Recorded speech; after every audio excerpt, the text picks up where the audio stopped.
नमस्कार, मैं राखी और आप देख रहे हैं न्यूज 31 उत्तराखंड। और अब वक्त हो चुका है उत्तराखंड की अहम खबरों का। तो चलिए शुरू करते हैं खबरों का सिलसिला। हल्द्वानी में नवीन मंडी परिषद से मिल रही शिकायतों के बाद मंडी अध्यक्ष मनोज शाह की ओर से परिसर का दौरा किया गया। इस दौरान मंडी अध्यक्ष ने व्यापारियों को सड़क पर अतिक्रमण नहीं करने की चेतावनी दी। साथ ही उन्होंने थोक व्यापारियों को भी लोडिंग अनलोडिंग का काम उचित समय पर करने के निर्देश दिए। देखिए, ये हमारे थोक व्यापारी हैं जो अपनी दुकान से बाहर माल को लगा के बेचते हैं। उनको कहा गया है सब लोग अपनी दुकानों पर माल बेचेंगे और जिस किसी का भी माल बाहर होगा उस पर प्रशासन कार्रवाई करेगा मंडी पर से। लेकिन जो थोक व्यापारी हैं ये भी फुटकर का अगर काम कर रहे हैं तो ये इसके लिए गंभीर कार्रवाई की जाएगी। और जिन लोग जो भी ऐसे पाए जाएंगे उन पर हम लोगों ने आज सख्त निर्देश दिए हैं। उनके लाइसेंस भी मंडी प्रशासन निरस्त करेगा। देखिए साहब, हम इस मामले को लगातार उठाते आए हैं कि रोडें चलने के लिए हैं, कारोबार करने के लिए नहीं हैं। तो मंडी, और ये मंडी थोक की मंडी है, इसमें जो लाइसेंस हमको दिए गए हैं वो थोक का कारोबार करने के लिए दिए हैं। लेकिन अब मंडी का जो स्तर हो गया है वो थोक खत्म हो गया है और टेंडेंसी केवल फुटकर की हो गई है। और फुटकर का कारोबार भी केवल सड़कों पर हो रहा है। तो इसके लिए हम कई बार अधिकारियों को बता चुके हैं और वो लोग अपनी तरफ से प्रयास तो कर रहे हैं, लेकिन प्रयास अभी तक सफल नहीं हो पाए हैं। आप जैसा कि देख रहे हैं कि सारे जो कारोबार हैं वो केवल रोड पे हो रहे हैं। चलने वाले को दिक्कत है, गाड़ी वालों को दिक्कत है। तो इस समस्या के लिए हम लगातार प्रयासरत हैं। और आज हमने अध्यक्ष महोदय को भी बुलाया है कि आप एक बार अपनी उससे देखें कि व्यवस्था कैसे चल रही है मंडी की। 50% लोग जो फुटकर में अपने दुकानें आग लगा दे रहे हैं। फल में 250 ग्राम सामान बेच रहे हैं। फुटकर मंडी होने के बावजूद यहाँ थोक मंडी में फुटकर में बिक रहा है माल। सारी व्यवस्था उससे ख़राब होती है। लोग अपनी गाड़ियाँ लेके आ जाते हैं। 2.5 किलो सामान लेना होता है, बड़ी बड़ी लंबी गाड़ियाँ लेके आते हैं, उससे भी जाम की स्थिति होती है। और जो फुटकर वाले हैं ये उसके आगे 500 रुपये किराया लेके फुटकर फल लगवा रहे हैं। इससे सारी व्यवस्था अतिक्रमण हो रहा है। पिथौरागढ़ के शमशान घाट में हुए अतिक्रमण को हटाने की मांग को लेकर सफाई कर्मचारियों ने कार्य बहिष्कार शुरू कर दिया है। इस दौरान कर्मचारियों ने बताया कि कुछ लोगों ने एंचोली के सार्वजनिक शमशान घाट में कब्जा कर लिया था। साथ ही उन्होंने प्रशासन पर अनदेखी का आरोप लगाया है। वहीं अब वाल्मीकि समुदाय के लोगों ने प्रशासन से भूमि को कब्जाधारियों से मुक्त कराने की मांग की है। साथ ही मांग पूरी न होने पर सफाई कार्य पूरी तरह बंद करने की बात कही है। लगातार हमारी समाज देवभूमि सफाई कर्मचारी संघ व जितने संगठन हैं, प्रशासन से हम लगातार संपर्क कर रहे थे कि आप जो मोक्षधाम एंचोली चंद्रभागा की शमशान भूमि है उसे चिन्हितकरण करके वहाँ से अवैध निर्माण हटाएं। किसी ने कोई गौर नहीं करी, कोई वार्ता करने कल तक नहीं आया।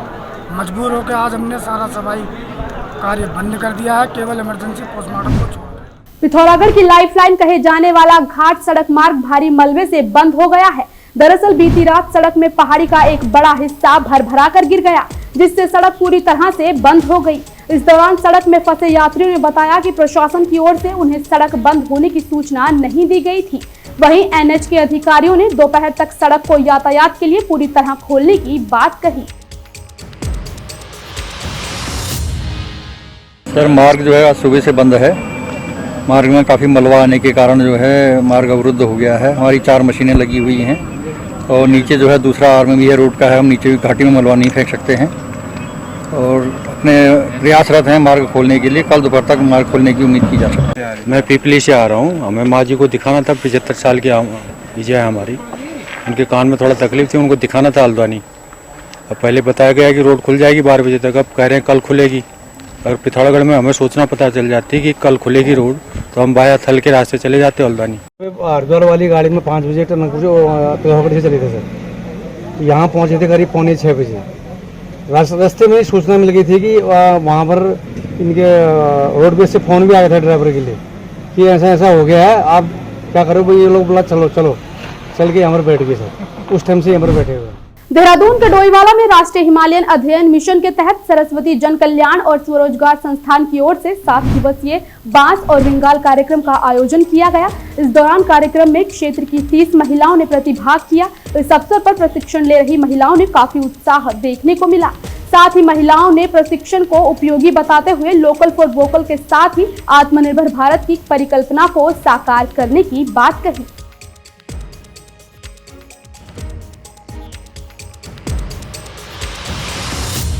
देखिए, जो ये राष्ट्रीय हिमालयन अध्ययन मिशन है, इसके तहत जो हमारे संस्थान का और भारत सरकार का प्रयास है वो ये है कि हमारे पास जो रिसर्च बेस्ड इंफॉर्मेशन है उसको आधार बना के लोगों की आर्थिकी का विकास किया जाए। और उसमें जो आज आप यहाँ पे प्रोडक्ट देख रहे हैं इस प्रशिक्षण कार्यशाला में जो बनाए गए हैं वो महिलाओं के द्वारा बनाए गए हैं। और जो हमारे साथी यूसर की टीम इसके साथ जुड़ी हुई है, तो वो लोग अध्ययन करके ये पता करते हैं कि कहाँ पे इसका रॉ मटेरियल अवेलेबल है। क्योंकि ये जो प्रोजेक्ट है बेसिकली हमको गोविंद वल्लभ पंत हिमालयन पर्यावरण संस्थान के द्वारा एक नेशनल मिशन प्रोग्राम है, उसके तहत ये फंडेड है। तो उस प्रोजेक्ट के तहत हम ये लोग इस कार्य को आगे संचालित कर रहे हैं। सर, मेरा नाम काजल है और यहाँ बांस एवं बंगाल उत्तर प्रदेश कर्नाटक एवं गोवर्धन प्रशिक्षण कार्यक्रम चल रहा है। ये कार्यक्रम सरस्वती जन कल्याण एवं स्वरोजगार संस्थान देहरादून से है और हमें इस कार्यक्रम करके बहुत खुशी मिलती है। और हमारा ये मानना है कि इसको यहाँ तक सीमित ना किया जाए, इसको लेवल अप मतलब ऊंचाइयों पर भेजा जाए ताकि हमें रोजगार मिले। देहरादून में कांग्रेस प्रदेश उपाध्यक्ष सूर्यकांत धस्माना के नेतृत्व में बीते दिनों भराड़ी सैन में महिलाओं पर पुलिस की ओर से बर्बर लाठीचार्ज के विरोध में कार्यकर्ता उपवास पर बैठे हैं। इस दौरान धस्माना ने बताया कि राज्य बनने के बाद ऐसा पहली बार हुआ है कि पहाड़ों की महिलाओं पर लाठीचार्ज कर वाटर कैनन का इस्तेमाल किया गया है।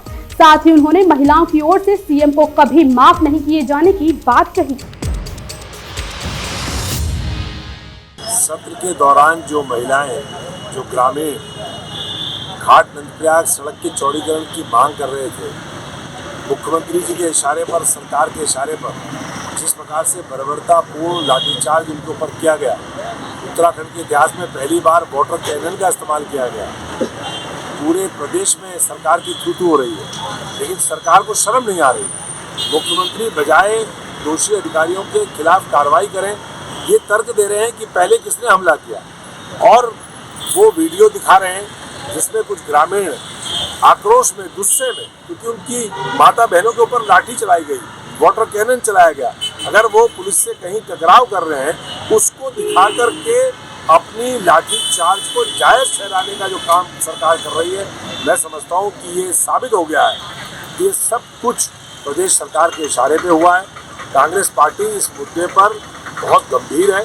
हमने कल पूरे प्रदेश के अंदर तमाम जनपदों में पुतला जलाया। आज हमारे प्रदेश अध्यक्ष घाट और रुद्रप्रयाग गए हैं पीड़ित लोगों से मिलने के लिए और वहाँ उनकी समस्याओं को सुनने के लिए। आज हमारे तमाम साथी हमारे साथ यहाँ पर उपवास में हम लोग बैठे हैं इस बात के लिए कि दोषी लोगों के खिलाफ कार्रवाई की जाए। पहले तो मुख्यमंत्री जी को इस्तीफा दे देना चाहिए था।